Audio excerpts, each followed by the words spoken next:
As the economy adjusts to rising interest rates and persistent inflation, investing experts are debating whether the tried-and-true 60/40 portfolio really makes sense.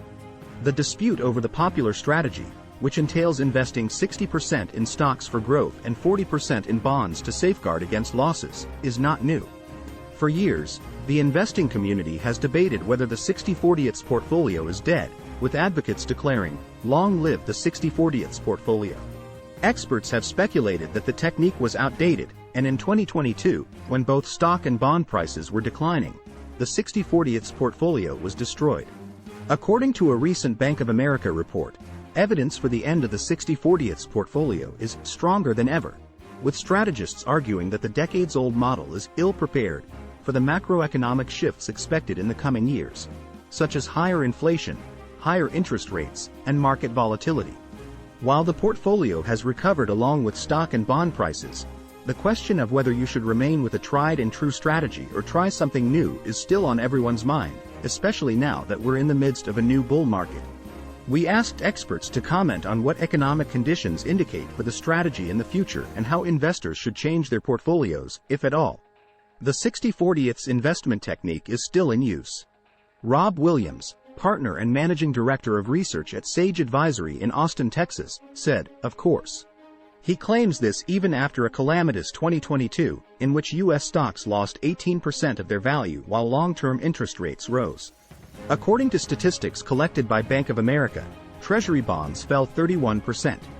Many investors were taken aback by the price drop because traditionally, stocks and bonds have tended to move in different ways. That's why bonds are considered such a good hedge to your typical stock market holdings, eToro U.S. analyst Callie Cox explains. Bond prices often rise when stocks fall. According to Cox's research, there have only been 2 instances in the last 50 years in which both the S&P 500 index and Treasury bonds lost money in the same year. One of those exceptions was 2022, when both assets fell due to high interest rates, according to Cox. However, a bad year does not inevitably invalidate a tried-and-true technique. Diversification, according to Williams, is the essential value of a 60/40 portfolio. The specifics of how that diversification appears may alter, but the essential premise remains unchanged. How may the 60/40 investing portfolio be improved?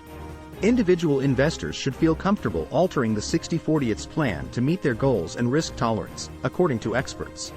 "I actually believe the 60/40 rule does us a disservice because people take it as a biblical truth in finance," Cox adds. "There's a lot of gray in there with the black and white.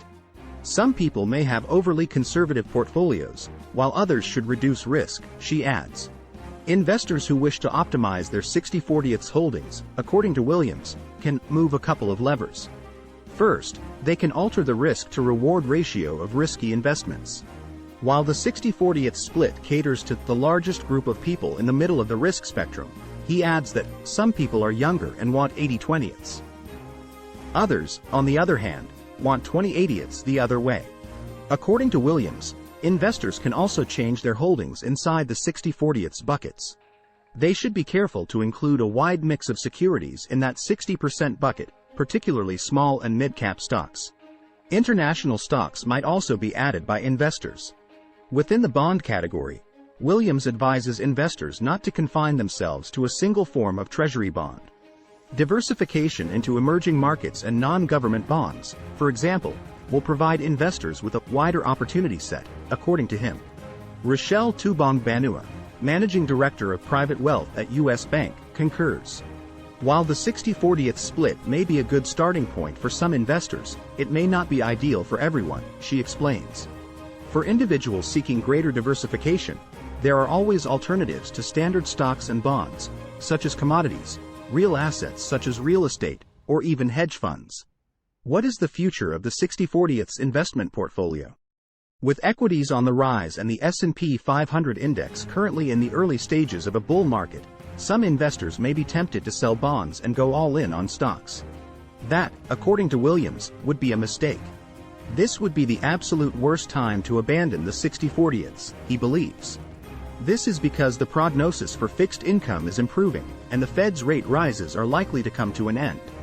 Bond yields typically climb a year or two following the end of a Fed cycle, according to Williams. That means that for the half of the 60/40ths portfolio, you're going to get some combination of yield and price return over the next couple of years that's going to be really good. Not to add that many experts believe stocks will continue to soar this year. When an investor has a long-term time horizon, diversification, according to Tubong Banua, is critical to delivering stability and growth in a portfolio. Williams concurs. Investors should not renounce the fundamental notion of diversification in the long run, he believes.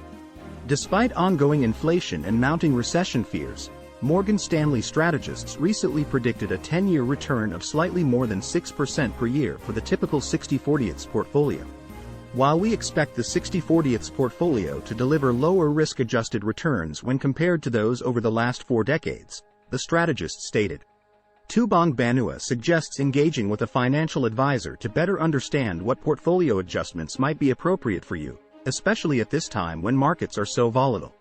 While the growth mentioned in a 60/40ths portfolio may seem tame, it is merely an average. With the right investments, especially at the beginning of a new bull market, the equity portion of your portfolio could take off and give you a much higher overall rate of return. But many factors are always at play, so it is always wise to consult with a financial planner first before making any personal investment decisions. How is your portfolio diversified?